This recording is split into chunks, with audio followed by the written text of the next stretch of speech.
So first things first, we're going to just undo that, push one yellow clip in,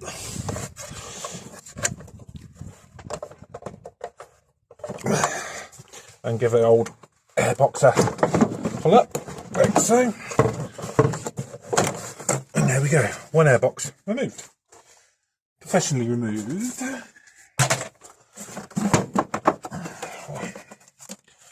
Now one battery tray.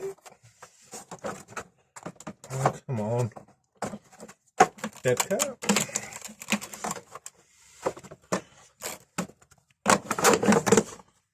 One little clip at the bottom, look. There and there. Reveals me one Z battery. Right, now we're just going to go into here. One 10mm. The battery holder.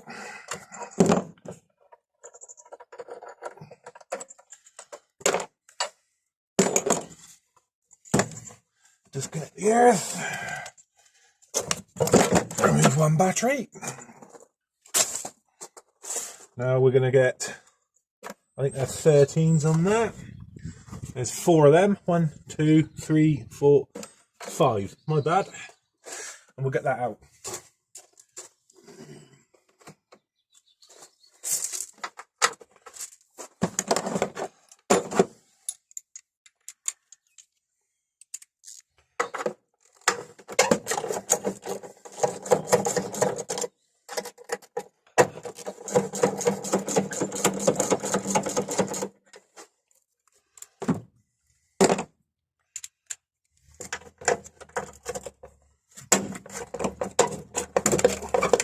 That's just going to gain us all the access we need to the top of here. You haven't got to remove this, but for the sake of a few bolts, let's just do it. That way we can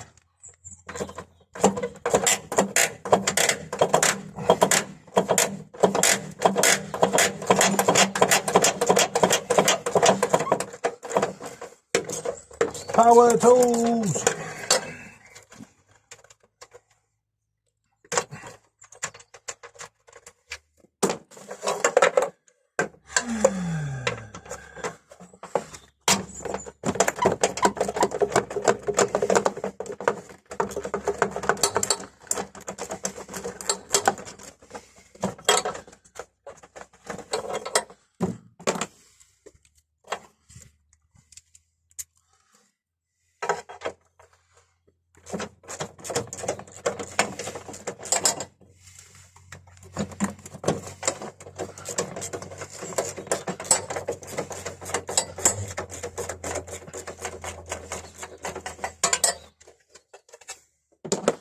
Like so.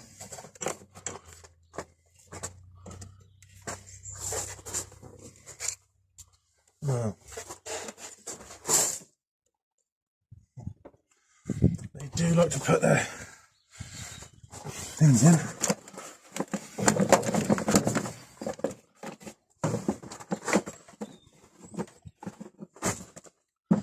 This one goes up through the fender liner. Nice. We'll have to get that 7th one out when we get that wheel off. So I guess we'll get that done now so we can get in here and really get on with it. Right, so the clutch line, which is running just here, I'm just going to pull that out of the plastic location, and then we've got 2, I believe, it's 5 CRs, 2 Allen wrench to undo the 2 Allen keys, one there, and there's one below it for the Slayer. Put my tongue back in. For the slave cylinder. This is your clutch activation where it ends.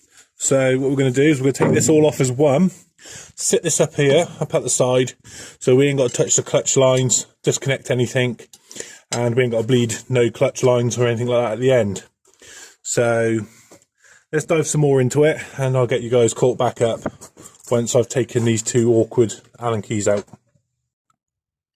Right, so we've taken the wheel off already.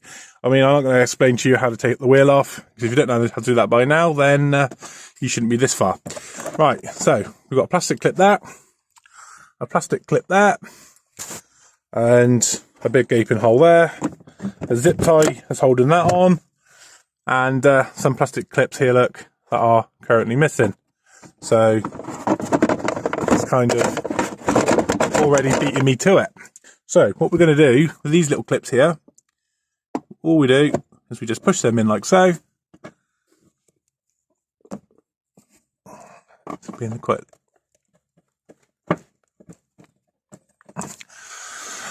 And voila, there we go. So basically what we're going to do now is just go ahead, use the plastic clip. It looks like that. What we're going to do is we're just going to push that back through like so. And then when you put it back in, these little plastic fingers go through. And then as you push, as you push the centre in like so, it spreads its legs and makes it happy. So that's your plastic clip sorted. Now let's get this fender liner out and get moving on. So now we've got the fender liner out, we reveal the lovely gearbox. And as you can see, we can see near enough every single bolt that we need to do. I'm going to try and do it a way that I was taught, and that is called spin the box, where we don't actually take the gearbox out. We leave the drive shafts in, but we pull the gearbox across and it spins round and rotates round just enough so we can get to all the bolts around the circumference of the clutch. And we better get our arm up through from the bottom here, this way in, and we'll be able to take the guide sleeve out and the thrust bearing and everything else out and be able to do it that way. Stay there and I'll show you how to do that in a minute, if it works on this one. But anyway, the 13mm for the battery tray is here in the most stupidest of places ever known to person. Why French do that, but then it's French and we do say no more than that. We just boost this out like so, and there we go, and bye bye battery tray. And we'll get you guys caught up again in a minute when I do a bit more. Right folks, so it's a little bit difficult to get you guys down in here, but the gear selectors that are here, that's the proper down there. The gear selectors are, one's just there, I've taken one off, and the second one is just here. What we're going to do just here is we're just going to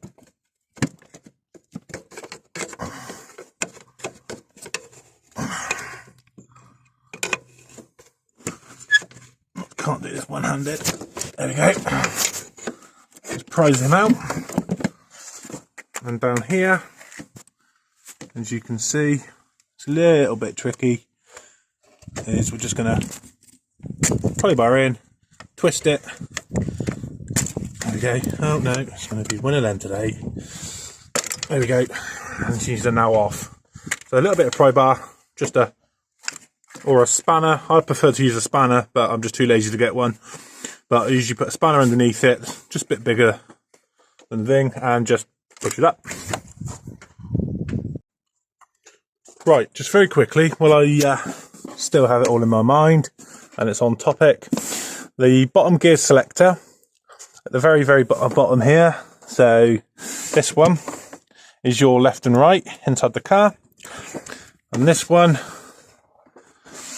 you can see it, this one just here, that's your up and down. So that's your gears for first, second, third, fourth, fifth, sixth. And this other one is to move the actuator from left to right. Now, I've already been ahead and removed the reverse selector, reverse sensor. And I've also been and removed the two top bolts that are Allen wrenches, which is, I believe, yeah, it's an 8mm. So this top one here is a really quite long one. The one at the back here at the top is quite a stumpy little short thing. And furthermore, I've removed the other part of the airbox and stuff like that, just so we got a bit more access, because it was just simple and easy to do. Now, one thing I did forget to mention to you guys is this part of the windscreen, just here. Now, this part of the windscreen, just under here, isn't supported by absolutely anything.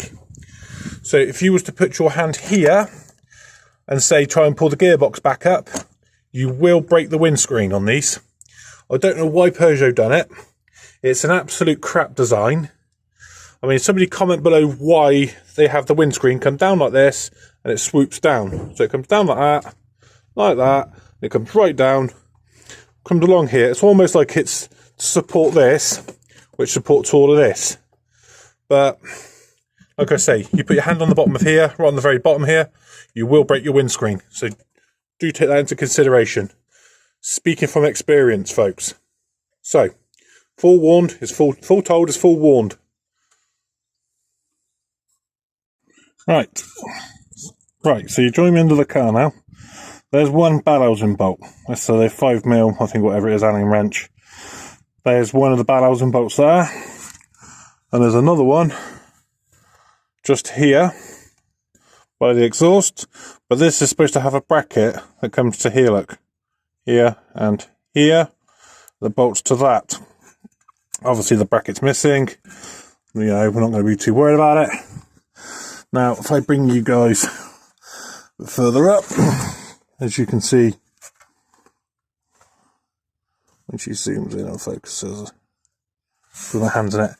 But if you look just here, there's one starter motor bolt, 13mm.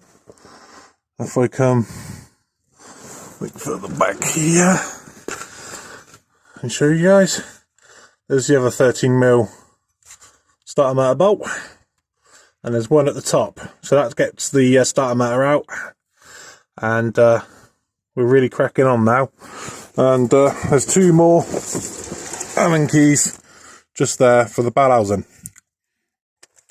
As you can see, the drive shafts are still in the vehicle. I'm going to show you, see if we can do the trick of spin the box. That way I've got to drop the gearbox and try and get it back in. So stay a bit and I'll see what we can do for you. Right, folks, so just down here is your third 13 for the starter motor, and then that allows the starter motor to be pushed across that way and just sort of hang around in there. We've been out now and done all the bell housing bolts. I'm going to try my trick, which is to spin the gearbox. So we're going to be taking out the two 18mm there. And we're just going to be in the processes now of undoing the big nut here, and quite possibly taking all the little ones off and taking this all out, just so it gives us a bit more access. And then we'll undo the bolts underneath, which are all 13mm again. Or but this one, I think that's an 18, 17, 18 or 19. Can't really remember off the top of my head. But anyway, I'll get you guys caught up once I've done all of this and you can see what it is that we do. Right guys, so as you can kind of see, the gearbox is now randomly in the boot of my car. Now, you're going to be wondering what the hell is going on. I thought you were spinning the gearbox. Well, we were spinning the gearbox. And we spun the gearbox and managed to get up in here and have a look. And sadly guys, it's all sadness. If we go ahead and pull the throwout bearing out, it's been quite well chewed, but overall not on too bad. Now, here's the real sadness.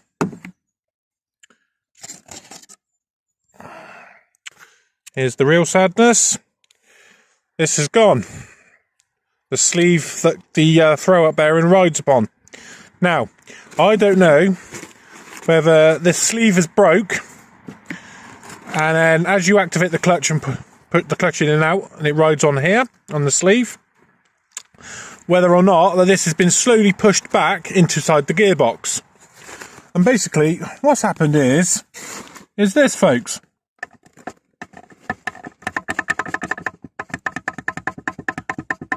The bearing for the first motion shaft is completely non-existent.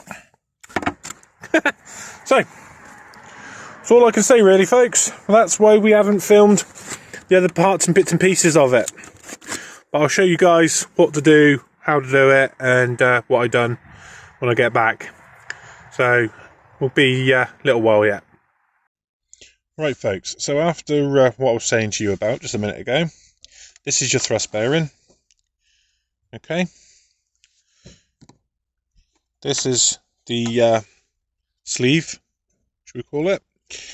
I can't remember the actual technical name for it, but anywho. And this here is what we were missing, I believe, was this preload washer. So when you haven't got that in that system, see how it moves. Now, if you walk that back in, push that in as far as you can, it still has a bit of play, which is what we had. So we're going to put the new washer in there, like so, and we're going to put on our new guide sleeve, which has got a rubber seal and everything in there. I'm just going to go over like so, little click like so. The 311mm, like so. You're going to be quite surprised what happens. Now, I do this back up, get my little ratchet, as the little tiddlers are going to school, bless them.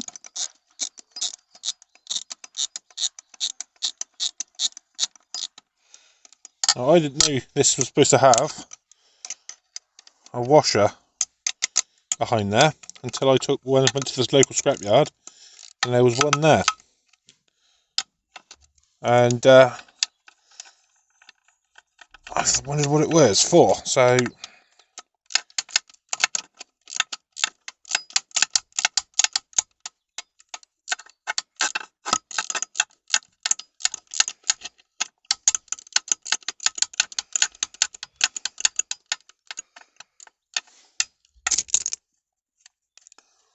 right. So we've got a new one in there.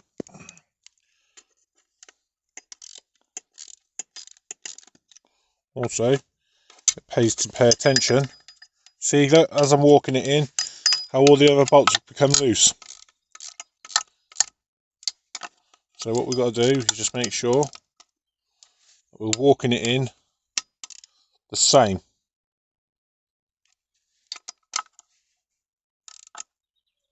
Like so.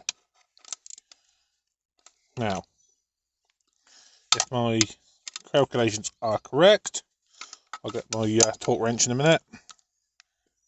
Click, click. Click, click. Click, click. And now, folks, gearbox turns, but no up and down movement. Look. There's a little bit, which is what it's supposed to have, but it's put back together. So, if you've got a bit of play in your shaft, no pun intended, then check your bearings and your the pre-lash washer inside. They're supposed to be certain thicknesses.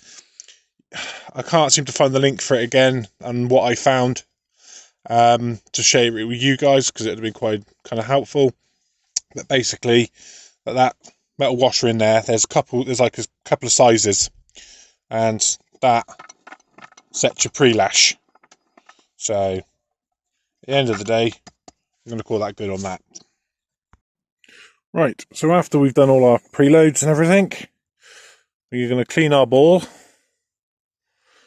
and just quickly whip that over, make sure there's nothing on the spline and on the sleeve. What we're going to do, we're just going to grease up our ball a little bit. Keep the comments to yourself in the comment section, guys. And we're going to definitely grease up our shaft. So we've greased our shaft, we've greased our ball, and that should slide all the way back in. No pun intended. Now, get my clutch fork, which is here. What we're going to do, just Just put a little dab of grease inside the little cup housing, like so. Got my finger stuck in the hole.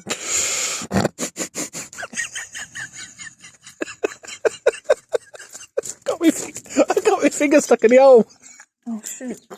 Thank you. Anyhow, be careful of that, guys. You might get your finger stuck in the hole.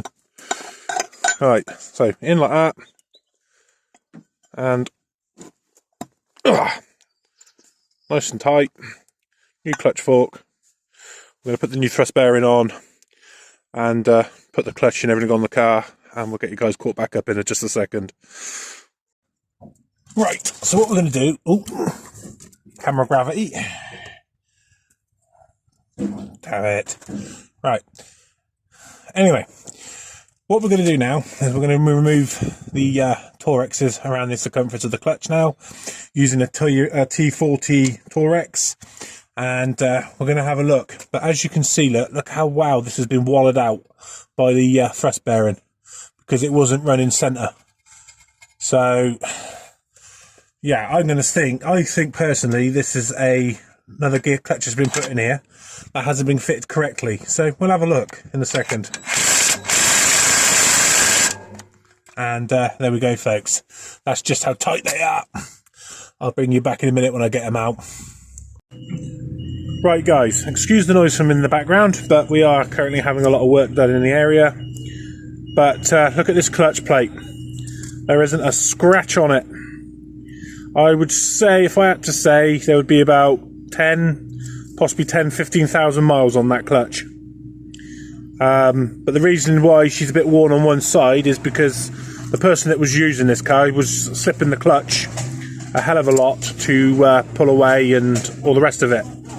Now, it definitely clarifies what I'm saying, because look at how this is all wallowed out from where the thrust bearing was actually shimmying around in here. Now, when I bring you into, where are you, my little petal? There we go. If you look just here, look, 15th of the 6th, 2016. And the person that owned this car apparently was really elderly, so they wouldn't have used the car that much. So that's where I say it's only had about 10 or 15,000 miles on it. And it also fits in with the mileage from 2016. So we're now into somebody else's doing that obviously didn't know what they were doing and made a complete hash of this. Well, sadly, folks, this is something that I'm seeing more and more and more often. These fitters aren't mechanics anymore. They just get told to get on with it. They ain't got a clue, and this is the result of it. And then people like me get paid a second time, better get paid again, to put it all right. Anyway, rant over, and we'll get on and get a bit more done.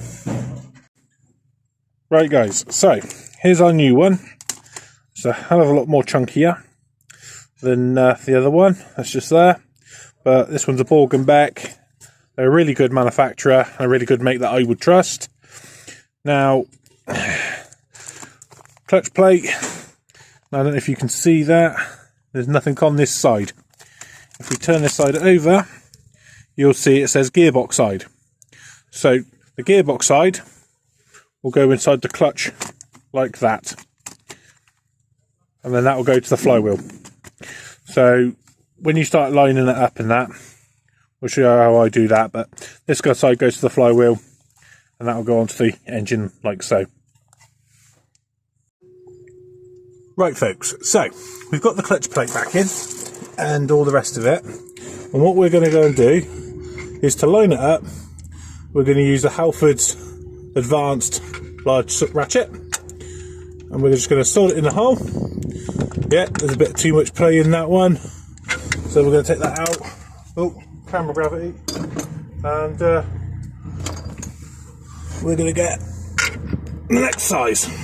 There we go, fits in the hole absolutely perfect.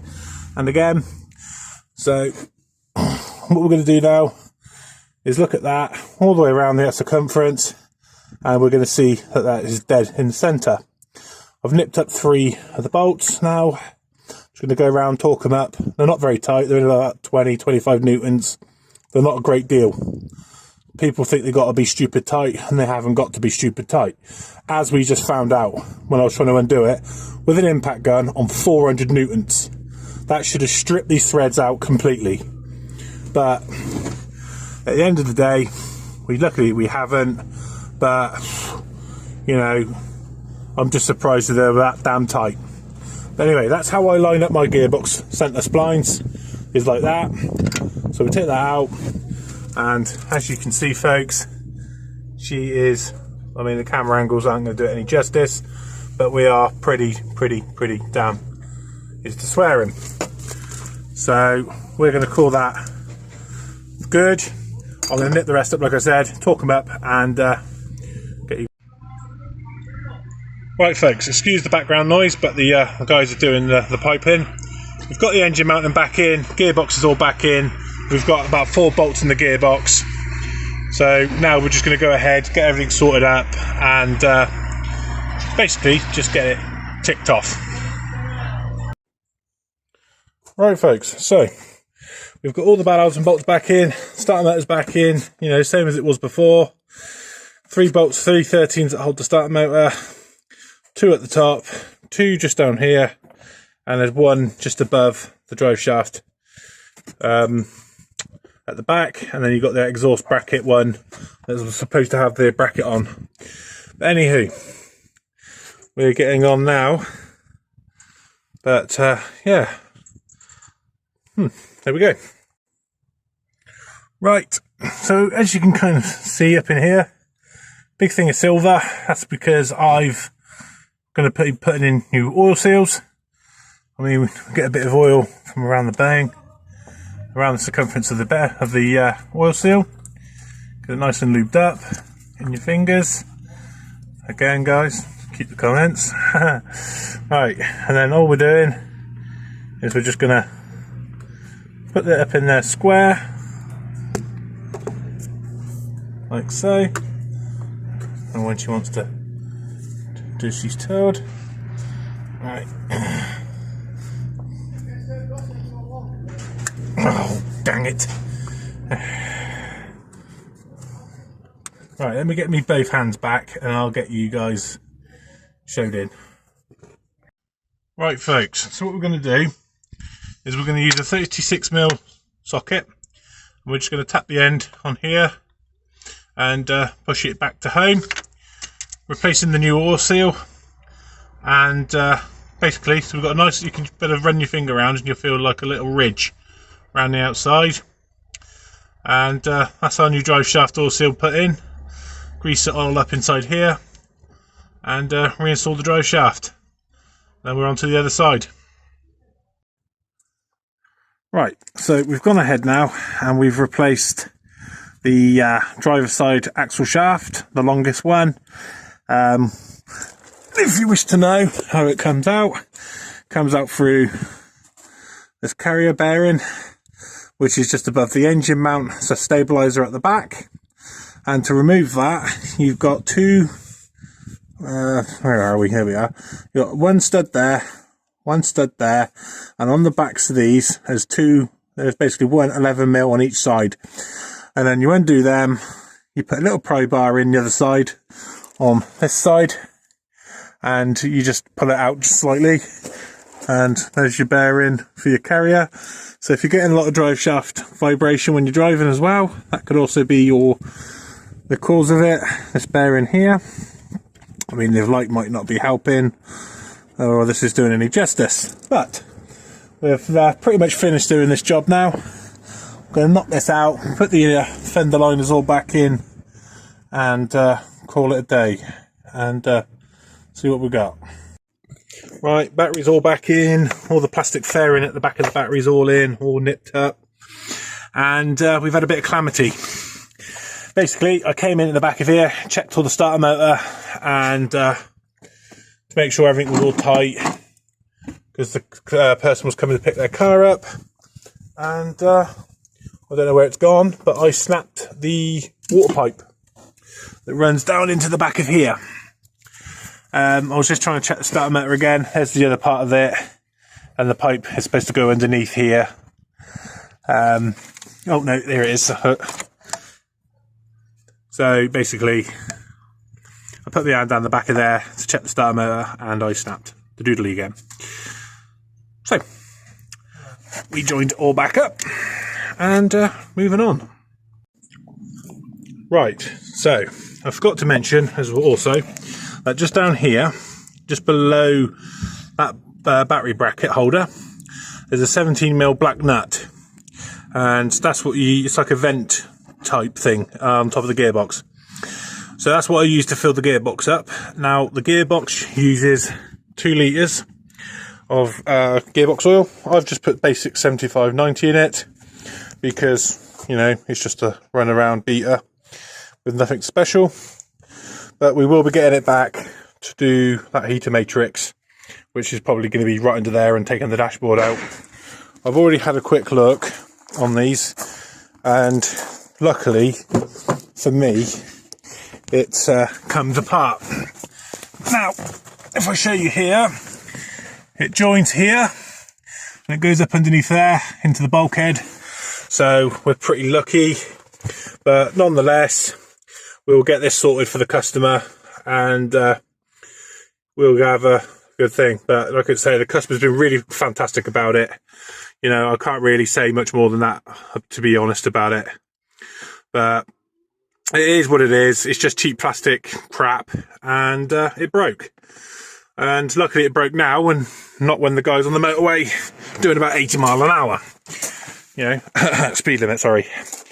But nonetheless, we're back on 4 wheels now. The clutch is really smooth, operates really well, and everything's all buttoned up, including the water leak. But anyway, we're just going to top off the header tank, call it a wrap, and say to you guys, much love from me, and peace out.